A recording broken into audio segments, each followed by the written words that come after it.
Welcome to Football for Fun. Please hit the subscribe button below the video so that you can support the channel and we can crank out more content. Now, enjoy the show. Speaking of high-profile players being traded for a third-round pick, uh, we will now move to the defensive side of the ball, as I don't believe I've forgotten any other positions, and probably the highest-profile name to be moved was Jalen Ramsey, who I think soon after we record our last episode, he got traded to the Miami Dolphins for a third-round pick and a backup tight end who never plays. So, is that correct? That's accurate. Yep. Right. So what do you think of that trade? Same thoughts here. Like that's a win for Miami. Their secondary looks really scary. And I also find it hard to believe that nobody was willing to offer up more than a third round pick for Jalen Ramsey. Like, it's still one of the best corners in the league. He had a bit of a down season last year, I suppose, but he was still very good. He still has it. Right. No, he's also a really good player. And as I mentioned earlier, like the odds of you getting a better player or as good of a player would that Yeah, you're not finding a Jalen Ramsey in the third round, realistically. Right. I'd probably say it's like the same thing as Darren Waller, so I won't rehash it too much. I think it's a salary dump. I think it works for them just because he's like a huge cap hit. Yeah, this one I get for the salary reasons. Like they need to dump off some players and get some draft capital in return because they have no first round picks. But like for Jalen Ramsey, only a third round pick. I feel like somebody's got to be willing to offer up more than that. Like, I'm disappointed in my own team that we didn't offer up a third round pick or anything. Right. Yeah, definitely. Yeah, you just never know. Like, it's always interesting, like, just like, because we never get the behind the scenes of, like, when a player gets traded. Because, like, I think about it with the DeAndre Hopkins trade that happened, like, years ago, and it's like, did we not get a better offer? Like, did Bill O'Brien not shop him, like, at all? Like, right. It's just crazy. Now that was a crazy trade. Not even as a biased Texans, like, everyone thought that was a stupid trade. Yeah, that might be the worst trade in NFL history still. Even like now when he's about to get traded, like he might go for just about that. He's like 5 years older or whatever. Not 5, like 3 years older or whatever. But yeah, it's interesting. It'll be interesting. Like Jalen will be 29 during the season, so he's getting older, but he's not like He's terribly still in old. his prime. He's still in his prime. Still has a few good years. It'll be interesting. Just him paired up with Xavier Howard in that defense. I mean, yeah, they're really just building around Tua. I know he's not an offensive player, but they're like beefing up that defense. Yeah, they were 8-3 last year. It's worth pointing out they were 8-3 when Tua was healthy last season. Like at one point, 8-3, they're premier contenders in the AFC.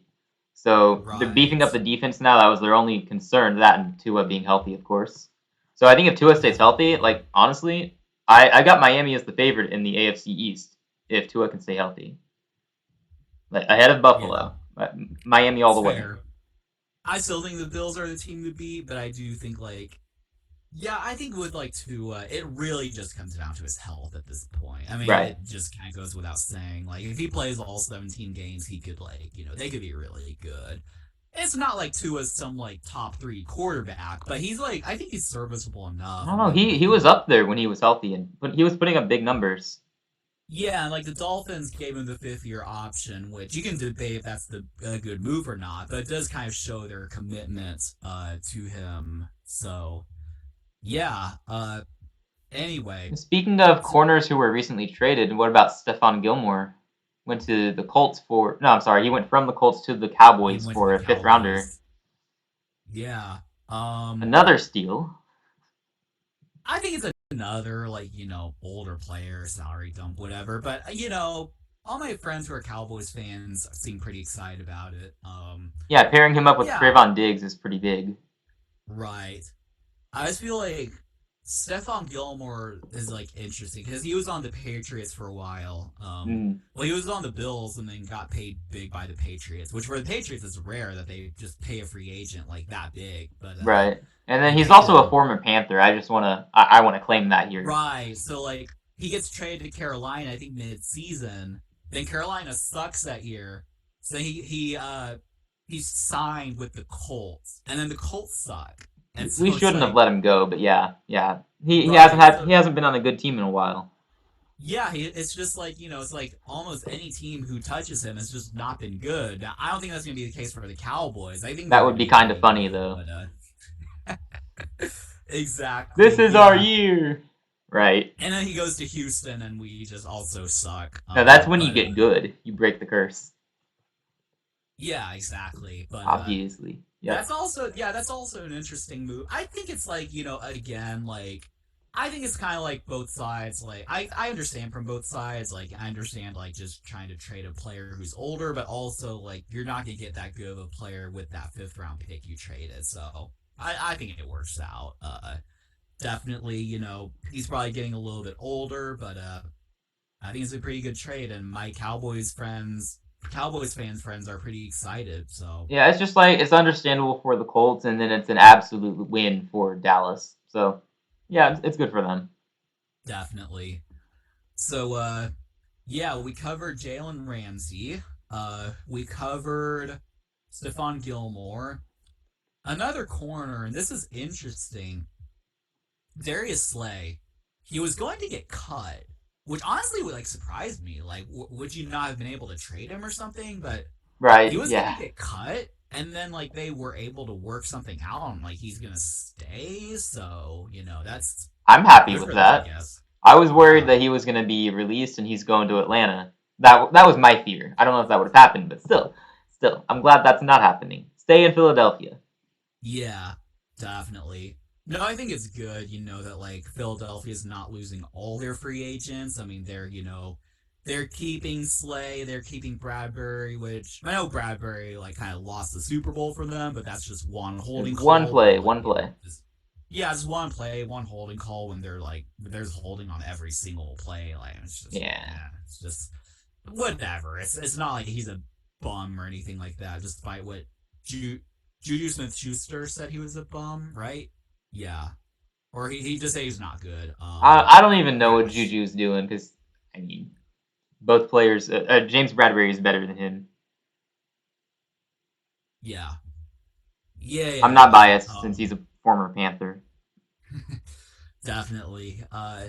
So yeah, I guess we can also I guess we also did touch on Bradbury, which like I think we mentioned it earlier. Like it looks like the Eagles they are losing some guys, but I mean, their that's just secondary is part of intact. The defensive line is intact. Their offense is mostly intact, aside from their best player, Miles Sanders. And it's basically, I think it's their linebackers that they need to buff up there. yeah, and they just need to work to re-sign Chauncey Gardner Johnson. I think he's probably going to go. You think so? Yeah, I'm guessing he's going to be the odd man out in that secondary. But we'll see. Maybe they can keep him around. I didn't think they'd keep around Yeah. both of their corners. So good work so far. Right. Yeah, that's gonna be interesting to see. Speaking of safeties, Jesse Bates to Atlanta, which honestly, it probably is just a money grab, but that's honestly pretty surprising. Yeah, That he's like, going there for the money. That's it. yeah, I mean, it's not like he has a ring. Like with Juju Smith-Schuster, like he has a ring. Like it's understandable that like he might just want to go wherever the money leads him, but The just Bates seems is like still young. He's like 25, 26. He was due for a big right. payday. Yeah, I don't know. I guess good for you. I mean, are you gonna win a Super Bowl in Atlanta? Probably not, but that's what you want out of life. Then just like congratulations, you've earned generational wealth. Good for you. Yeah, good for him. I'm not scared. Yeah, fair enough. I don't know. All right. I got you. Yeah. Also, Jenny Ward went to Houston, which I just wrote that down just because it's Houston, but Seems like a I good think it's signing. interesting. I like the safety duo we have going with Jimmy Ward and Jalen Petrie. I think Jimmy Ward's older. He's like 30 or 31, so he's not going to be some franchise cornerstone, but But you'll I probably think it's draft a just guy to replace him later on, and he can mentor him. That sort of strategy, perhaps. definitely. I think it's just a D'Amico connection. Like, it's Yeah. like follow D'Amico wherever he goes, which I feel like that's like a good thing that came out the D'Amico hiring, which is that he could bring some of his former players might want to come in, which like Yeah. Nick Bosa question mark next year? Next off season. Yes, bring Nick Bosa to Houston. Definitely. I mean, if we have to break the bank, I will do it. Like, Hey, I bring will Nick do Bosa and then go get Joey Bosa too. it. They said Yeah, something no, about how that would break the league if they were teaming up.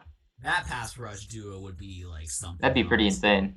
In Houston, yeah, that would be something else. Yeah, so I don't know. Overall, pretty good. Deron Payne was extended, and I believe he got the largest contract for an interior defensive lineman who's not named Aaron Donald. So Yeah, he got a big contract. I don't know much about him as a player or statistically or anything, but I'm kind of yeah, scared now about the defensive tackle market because we got a guy we're paying next season, Derek Brown.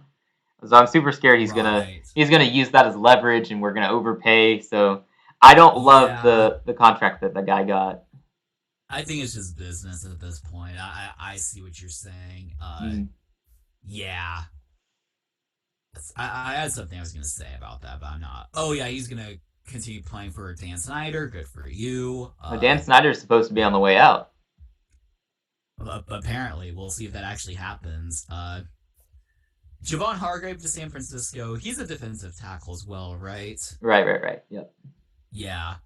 Same thing. He's like his is like 4 years, 84 million, which is slightly lower than Deron Payne's, but Still a lot. It's San crazy money. Francisco, yeah, just beefing up their defense, I guess. Good for them. I mean, opposing teams have to stop Hargrave, Bosa, and there's someone else there. I forget who, but it's pretty scary. Yeah, it's a pretty good team, and those were the major free agents that we want to talk about, except for this last one, which is that kicker Matt Gay has signed with the Indianapolis Colts for 4 years, $22.5 million, which I believe is a record for kickers as far as like payday goes. Like honestly, It was some sort of record for kickers, yeah. I think it's like something. It was a record, which like, most in free agency maybe. It's just like it's kind of like I don't know how to feel about it because like it's like it's not like he's Justin Tucker. Now I'm sure he's a pretty good kicker. Yeah, he's very good, but that's a lot of money. You shouldn't be paying more than everyone else is for a kicker, you know. I feel like you could just sign a really good kicker. Like, was Evan McPherson drafted? He was, yep. Where do you know where he was drafted? He was drafted fifth round. Yeah. Yeah. So I feel like you could just find a kicker. It just seems like because my thing is like as a Texans fan, I'm happy to see the Colts mismanaging the salary cap, but I don't know. It's an interesting signing. I mean, there's value in having a good kicker for sure. As a Panthers fan, I've seen some terrible kickers. I've seen us lose games because of terrible kicks. So yeah, they're valuable. But when your team is as terrible as the Colts, that shouldn't be your primary focus, and you shouldn't be like overpaying for a kicker when you can use that money elsewhere. Right, definitely. Yeah, I'm looking at Matt Gay's Wikipedia. It looks like I guess he was an older rookie because he's 29, but he was drafted in 2019, which was like 4 years ago. So I don't know, for whatever that's worth. Seems like I don't know much about kicker statistics, but like his field goal percentage has been pretty good. In 21 it was 94, and 22 it was 93. So that's pretty good. Really good, yeah. Yeah. Extra point 98, 96. The past 2 years, it was 100 in 2020. What is his longest kick from? How many yards out? Let's see. Last year was 58. That's tied for his career longest. Okay. That's pretty good actually. Yeah, like, that's solid. Yeah, I mean that really does like widen your like potential field goal range. Like if you're in like crunch time and like you need a game winner, then like yeah, definitely. I want someone who can kick from 60 yards. Yeah, exactly, definitely, and you definitely feel like he can do that. Probably. So yeah, I mean, I guess feels like I think Jim Irsay's a bit of an impulsive owner, so I would not be shocked if that was just him. Like we need a really good kicker here, but like I don't know.